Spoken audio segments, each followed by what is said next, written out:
Pep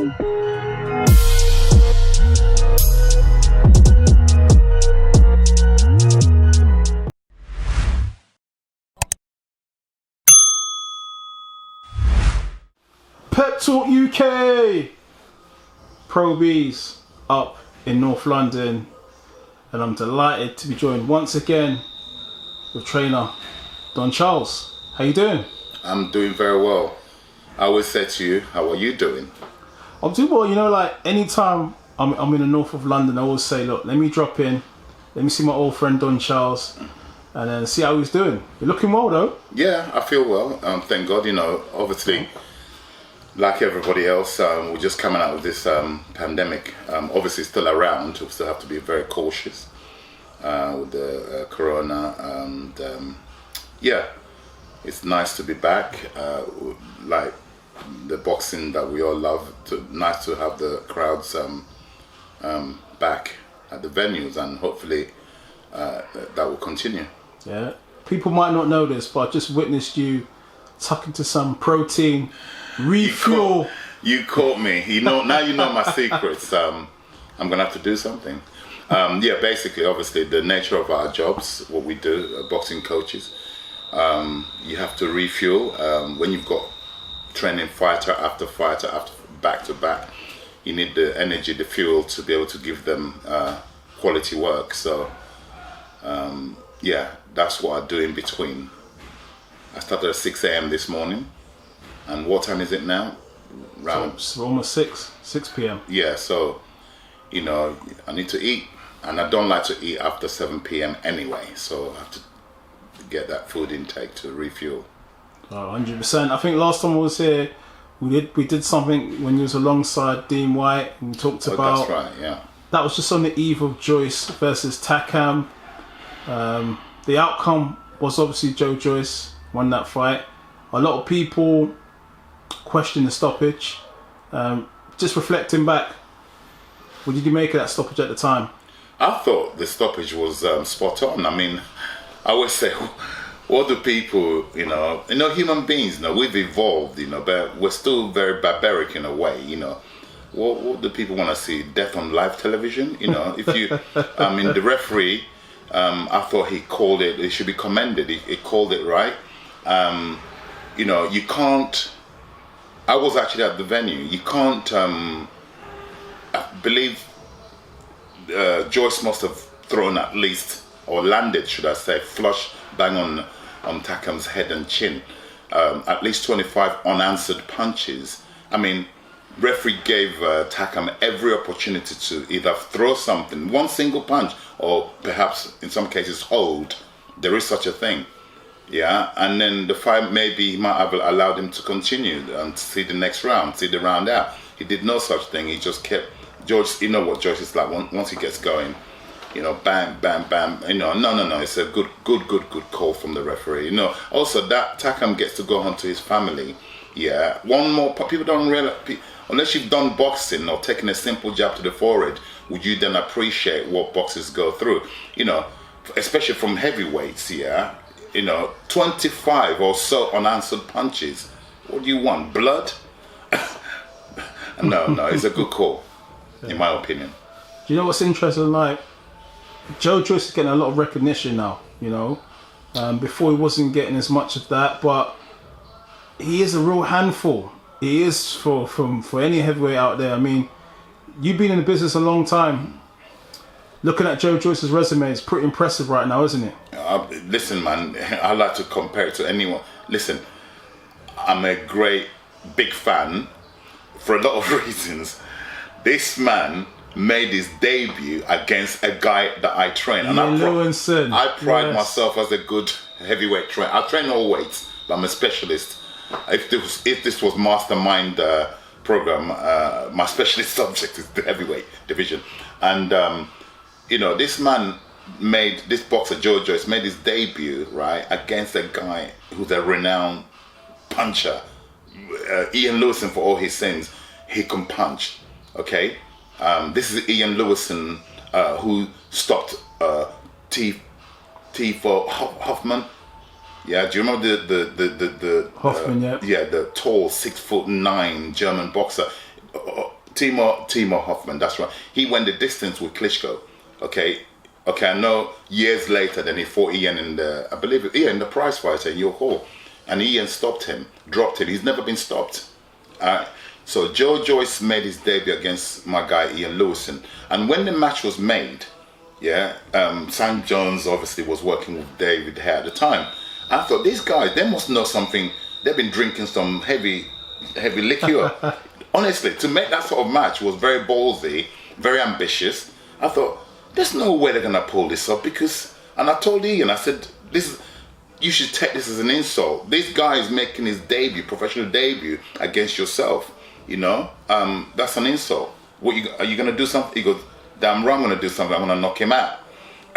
And the rest is history. You can go and watch what happened. And I had to. Listen, it's sad for me because I had to pull my guy out. I think Ian's so brave as well. I believe the fight went up to 8 or 9 when I pulled my guy out. That was in the O2 Indigo at the time, I remember. Yes, it was. Yeah, it was. Ian sustained taking nothing away from Joe. During the fight, we weren't to know. Ian sustained a fractured ankle, and he also broken eye socket during that fight. And this, but like I said, when we realized we weren't gonna, our only chance to have won the fight was to knock Joe out, and we didn't even come near to it. He boxed very, very clever that night, and he continued. Like I said, his resume from that, he's fought some good names, Joe Hanks, Brian Jennings. And do you remember Brian Jennings? I remember coming to your gym one day and I saw him sparring Chisora that day. Yeah, what a spar! What a spar! You'd pay to watch that one. The list goes on. The way he disposes of these guys as well. Okay, they didn't stop Jennings. It was actually a very competitive. That fight could have gone either way. Nobody would have argued. I think a draw would have probably been the rightful result for that. I was there at the O2. I think a draw would have been the right result for that fight. But Joe got awarded the win, and he's done. I became a fan. Like I said, he beat my guy. Not just because of that. What he's done after that, he's beat everybody, and he's, again, the last fight he had, we were just talking about the Takam fight. He took some punishment. From that fight. He came through it, and when it was his turn to administer the punches, he's never short of punches, Joe. One thing guaranteed, he's a workhorse. The guy he would just keep at that, because we work closely with him actually. A few of my guys, Harry Armstrong, namely my heavyweight, up and coming heavyweights. He does a lot of rounds with Joe. Again, I've seen it firsthand what Joe does to people behind the scenes. He breaks people up in front of me time and time. Not my guy. He breaks people up time and time. I've seen it. To a casual boxing fan, it doesn't look the prettiest, Joe, but it's very effective. Very effective. So no, I wish him the best in the future, because listen, he's up there. He's gone up there, and remarkable. How many fights? 13, 14 fights. Yes. He beat Dubois, a young man in Dubois. And again, like I said, what he doesn't look pretty, but everyone that's been in the ring with Joe, they'll tell you, he just can't get. The jab looks slow, but it's not. Yeah, he's a modern day George Foreman.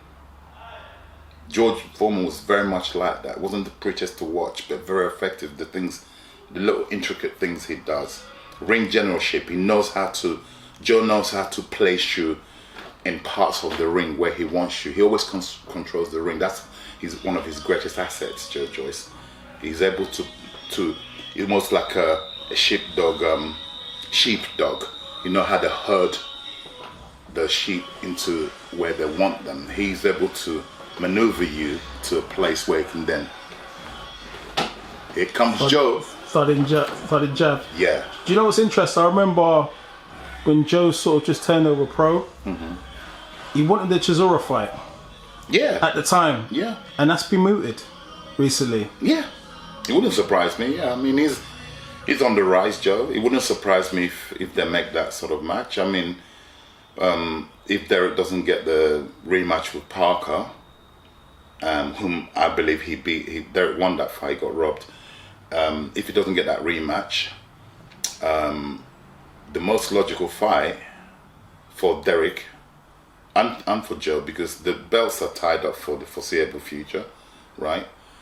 Then you're gonna get these fights where, yeah, Joe, that would make it a very good fight, you know, based on what Derek done to Takam, and then Joe is gonna, so they've got a common opponent they've both fought. That would make a good fight. Styles, because Haye was chasing for that fight.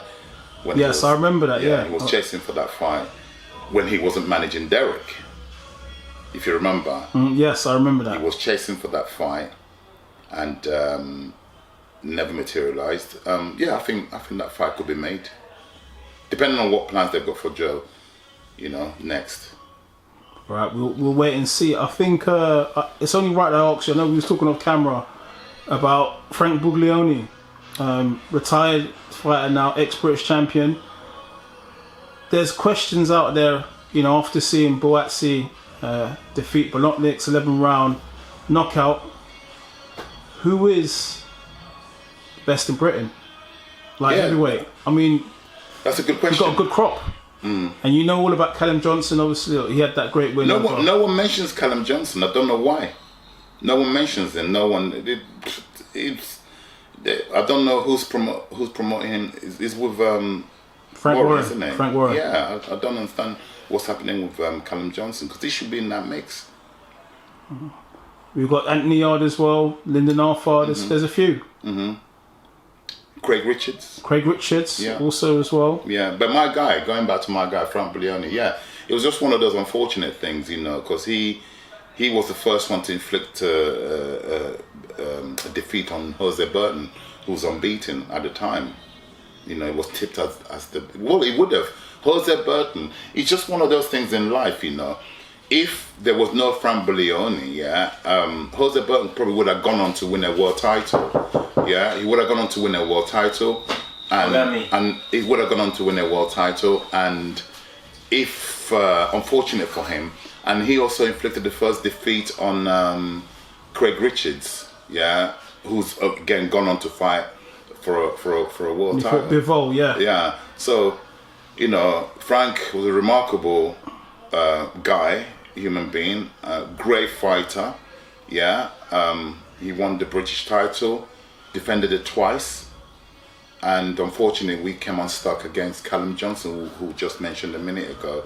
And then obviously we went to Monaco to fight the Chinese guy at Southpaw, and we sustained some cuts, and we had to stop the fight. Doctors had to stop the fight, and then my guy retired, you know, which is he boxed all his life from the age of 9 to that moment, and it was time to call. And he's doing very well. In case everybody's wondering what's happened to Frank, you know, I see him every week, speak to him every week, and he's doing very well. You know, he's doing. He's got a good family around him, and you know, life is good for him. Like, going back to the other light heavyweights, it'd be nice to see them all fight each other, you know, like in the days when Chris Eubank, Nigel Benn, Michael Watson, they all fought each other, and these guys should do that. I think it would be really to find out who is the best light heavyweight in the country. Joshua Boatsi, under the stewardship of Virgil Hunter. That's correct, knocking on a world title shot. Talk of Bivol next year, Eddie Hearn was saying. Okay. Yeah. It is Joshua Boatsi. I mean, is he ready to take that step? And can he defeat Bivol? Listen, you know, who am I to say no, he's not ready for that? You know, different opponents bring different things out in people. I know about the result of the weekend. He stopped the guy in the round 11, right? Yes. Yeah. Boatsi probably needed I don't think he's fought for a while either. Boatsi? No, he's been active. So he's with Virgil Hunter right now, yeah? So, yes. Yeah, that's only going to improve him. I didn't see the fight at the weekend. Did you watch it? Yeah, I watched it. Yeah, it was very competitive, I believe. Boatsy was good. I mean, Bolotniks was a live opponent. Yeah. Definitely a live opponent. Gave Boatsy a bit of a test, but Yeah. Boatsy showed, how technically profound he is. Mm-hmm. And I saw a lot of the influence of Virgil Hunter. Okay, he's only just joined him, so it's gonna take time for whatever they've been working on to materialize. So it takes time to get into the fighter system. Whatever coach he's you probably see what he's been doing with Virgil. You might have seen remnants of it now. Yeah, in about 3 fights time, 4 fights from now, then the evidence will be there. So it takes time to get into the boxer system. Boatsy is one for the future, but I really would like them before he jumps to. I know in today's market, you have a couple of fights and you're fighting for a world title. Yeah, but I would really like them all to get, put them in a pool of the who is the best light heavyweight in Great Britain. There's some good domestic matchups they could all have. Him, Anthony Yard, Lyndon Arthur. Those 3 in particular. Burton, who coincidentally fought the opponent who Boatsy, I believe that guy beat Bolotniks. He beat. He won a golden contract and he beat Jose Burton. Yeah, and can I also add, this is rewind, and I just reminded me, a chap who I used to train, a fighter, a light heavyweight called Andres Evangelou. Okay, he knocked out Bolotniks in 4 rounds in your call. Go and check it. This is probably going back 4 years, 4 or 5 years ago. Yeah, so credit to my boy. Yeah, so that's how good. Evangelou retired 8. He retired unbeaten, 8-0. Yeah, you go and watch it. It's on YouTube. 4 rounds. So he should be very proud of that. The guy who's gone on to do really well. The Bolotniks. And very, very proud of her. It should be Andres. I am, and Andres should be very proud of that. Lastly, Don, I've got to ask you about the return of David Haye, age 40, getting back into the ring. Is he coming back again? He's coming back. For what? You know what? I tell you what. Forget all this. I'll fight David Haye. We've got something to settle. Yeah, seriously. You think I'm not? I don't drink alcohol. I don't take drugs. I'm sober 24/7. Yeah. If he's making a comeback. Yeah, tell him to come and fight me. I don't need the money. It's not for money. We'll do it for charity. Yeah, because I've got something to settle with him. Okay. It's personal. Okay. If he needs the money, he can keep the money. Right? I'm not a rich man, but I don't need money to fight David Haye. It's something. I'm 60, but I'm still able. I'll kick his ass. It's not a joke. When I speak, it's not empty talk. Yeah. So if you never mind, he's fighting my former client. Joe Fournier. Yeah, my former client. Yeah, forget that. He's not Joe Fournier is what? He's a light heavyweight at best. Yeah, light heavyweight, 5 foot 10.5, 11. Yeah, come on, get serious. Wow, you really, was that a serious proposal to fight David Haye? Right. When a man is lying, his eyes starts to blink. Look straight into my eyes. Fight Don Charles. And I'm being serious. It's personal. Right. Do you know what? It's crazy. We've got everyone's making a comeback. I see Riddick Bowe's making a comeback. This ain't no comeback. I never went anywhere. Don't call it a comeback. I never went anywhere. No, this is personal. It's personal. It's not even to do with your generating publicity, the man should what's this comeback for now? What's this one about? Yeah, what's this one about? Well, comeback for what? Yeah, they're on the undercard of Oscar De La Hoya versus Belfort. Yeah, it's a silly question. Money, of course. Yeah, take the money away and see if these guys will fight for the sake of fighting. No, they will not. It's all about the money, taking the public's money. And some public are foolish enough to pay him more money. Go ahead, pay him money. Lastly, Dom, before I let you go, all right, so we saw your son, George A. Fox, his debut on the Queensby Promotion show. Talk me through that. Yeah, I mean, George has been up for 2 years. Like most boxers who's early in their career. Unfortunately, because of the pandemic, a lot of boxers who just starting their careers, they affected a lot of people. My son's one of those in that category of those fighters who are just starting their careers, and we're fortunate enough to be given the chance under the Queensberry banner to start fighting again. And he made his debut a couple of weeks ago at Wembley Arena coincidentally on the Joyce Tackham show. And it was a 6-round fight, scheduled for 6 rounds, but unfortunately there was no takers, a couple of pullouts, and the chap they got, it was actually a debutant, and they cut it down to 4 rounds, and he won fully comprehensively. He won the fight. There was never any doubt if he's going to win the fight. It's a question of how is he going to win. And he demonstrated what he normally does. He's a very skillful, talented fighter, and the future I'm excited. He's excited and I'm excited what's to come, because domestically there's a lot of heavyweights coming through, and the next 18 months is going to be very interesting in Britain. 100%. And obviously he's been in camp with Tyson Fury before. Will he be in camp again for the Wilder fight? Do you know? I believe he's told me that he's in touch with Tyson, so it wouldn't surprise me if he gets caught. Because obviously, when you've got my cruiserweight Jordan Thompson, when you've had those two guys in camp and you've won the fight against Wilder back to back, then it's only right to keep that formula. So the formula that works, those personnels.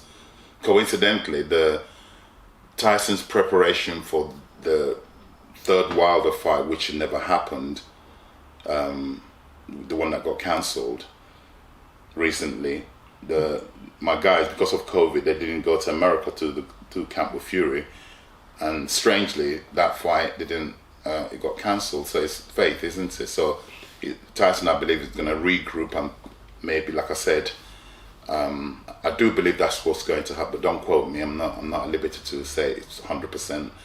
George has mentioned it to me that there's a potential possibility of him and Jordan going to join Tyson again in camp. For preparation. You mentioned Jordan Thompson. He signed to Matchroom. That's kind of gone under the radar, but just to kind of ask you how that all came about. I don't manage Jordan. So his manager instrumentally engineered for that to happen.